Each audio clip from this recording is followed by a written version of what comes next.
Eh bien bonjour à tous et bienvenue dans une nouvelle vidéo. Aujourd'hui on se retrouve pour un nouveau type de vidéo.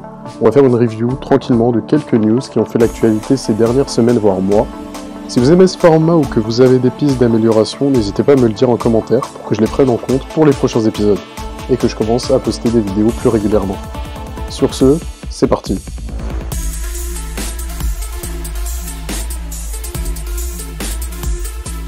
De la musique directement dans le creux de vos oreilles et ce sans casque. Depuis l'invention des casques, on cherche par tous les moyens à en réduire la taille au maximum, voire à les faire disparaître. La société Noveto a peut-être trouvé une solution particulièrement innovante avec l'enceinte Soundbeaming. Celle-ci diffuse le son directement au creux de l'oreille de l'auditeur, sans écouteurs et sans nuisance pour l'entourage. Pour ce faire, elle utilise les ultrasons. Pour profiter de la musique, il existe aujourd'hui plusieurs solutions, plus ou moins coûteuses, pratiques et offrant différentes qualités. Mais s'il y a bien un point commun à toutes les dernières technologies développées pour avoir du son dans les oreilles, c'est la tendance à la miniaturisation, tout en préservant dans la mesure du possible la qualité audio. Et si le casque ou les écouteurs pouvaient totalement disparaître? Ça s'appelle des enceintes, me direz-vous. Mais si les personnes qui se trouvent dans la même pièce que vous ne l'entendent pas de cette oreille et ne veulent pas écouter votre musique? Ainsi, la société Noveto pourrait-elle bien avoir réussi à développer une solution d'écoute personnelle sans écouteurs à partir d'une enceinte? En effet, l'entreprise vient officiellement d'annoncer le lancement commercial de sa nouvelle enceinte Bluetooth. Baptisée Soundbeaming 1.0, elle est le fruit d'un développement très spécifique et l'objet de plusieurs dépôts de brevets. Sa particularité consiste à pouvoir diffuser de la musique jusqu'au niveau des oreilles de l'auditeur sans déranger les proches ou les collègues qui se trouvent à côté. Pour arriver à un tel résultat, l'enceinte Noveto Soundbeaming utilise une technologie qui convertit le son en ultrasons. Les ondes sont générées grâce à des algorithmes DSP développés par le fabricant. Elles sont poussées dans l'air via un faisceau de transducteurs conçus sur mesure.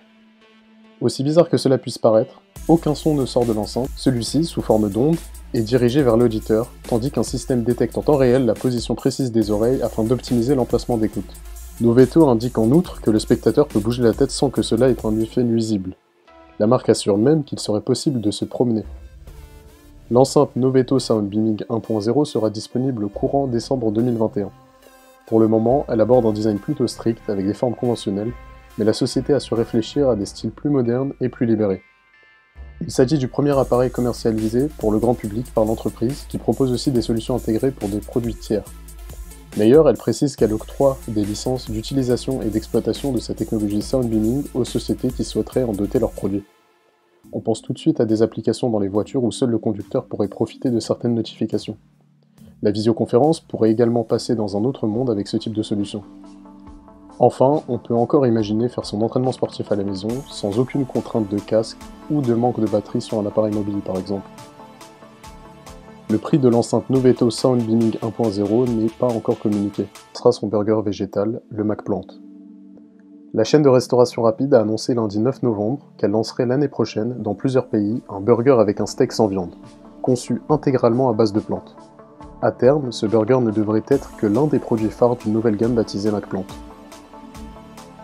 PLT, plante tomate laitue, telle est la recette et le nom du hamburger sans viande testé à l'automne 2019 par McDonald's, dans plusieurs restaurants de l'Ontario au Canada. Un hamburger conçu en laboratoire par la société Beyond Meat. 1 an et 2 mois plus tard, la chaîne de restauration refait parler d'elle sur le marché de la viande sans viande. Dans un communiqué, l'entreprise a fait savoir qu'en 2021, elle commercialiserait dans plusieurs pays un nouveau burger baptisé McPlant, dont le steak serait uniquement à base de plantes, par McDonald's pour McDonald's. Ce nouveau McPlant, au même titre que PLT l'année dernière, est-il lui aussi l'œuvre de Beyond Meat. McPlant est conçu exclusivement par McDonald's et pour McDonald's, a déclaré dans un premier temps Ian Borden, le patron de la multinationale, en marge d'une réunion des actionnaires, avant de préciser qu'à terme, McPlant pourra prendre la forme d'une gamme avec plusieurs aliments à base de plantes, notamment des burgers et des substituts de poulet sans viande. Une déclaration qui a entraîné l'effondrement de l'action Beyond Meat pendant quelques heures, le temps qu'une de ses porte-paroles déclare que l'entreprise collabore bien avec McDonald's à la conception de cette nouvelle gamme de burgers.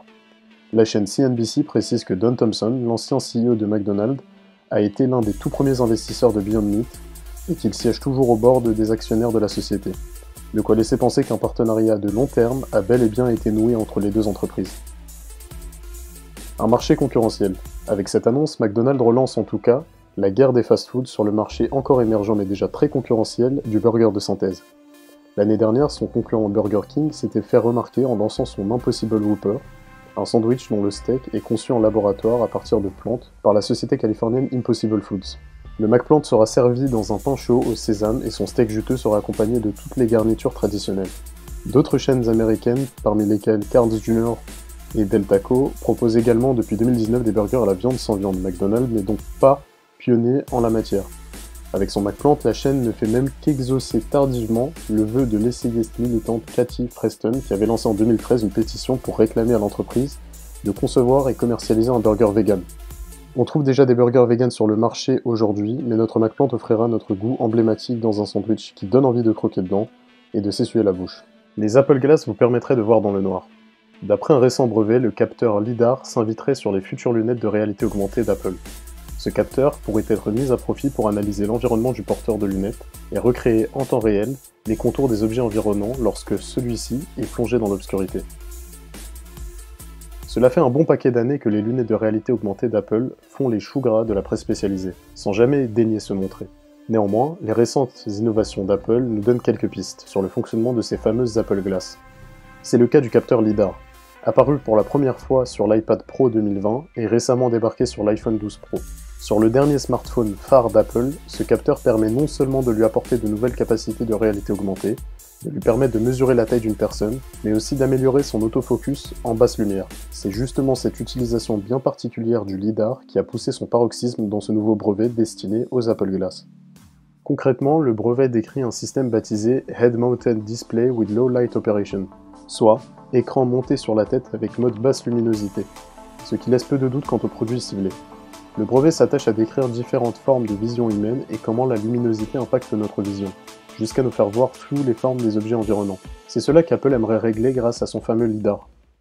Grâce à ce radar, le produit scannerait et recréerait en temps réel les contours des objets afin de les afficher en augmented reality à un porteur d'Apple Glass plongé dans l'obscurité, soit lui donner la faculté de distinguer les distances et les objets dans le noir, de quoi sauver votre petit orteil de quelques coups nocturnes dans des coins de table ou un lit. Reste encore à voir comment ce brevet prendra forme en pratique.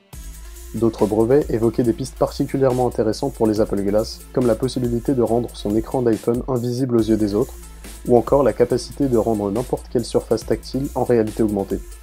Les lunettes connectées d'Apple étaient pressenties, d'après d'anciennes rumeurs, comme un One More Thing de la dernière conférence de présentation de l'iPhone 12. Il faudra malheureusement attendre encore un peu, soit l'année prochaine, voire l'année d'après pour les découvrir. Merci d'être resté jusqu'à la fin de la vidéo. Comme d'habitude, n'hésitez pas à me donner des feedbacks dans les commentaires, je les lirai avec attention. Et si vous avez des voies d'amélioration, comme par exemple, je sais pas, une vidéo en fond ou du gameplay, je suis preneur. Passez une bonne journée.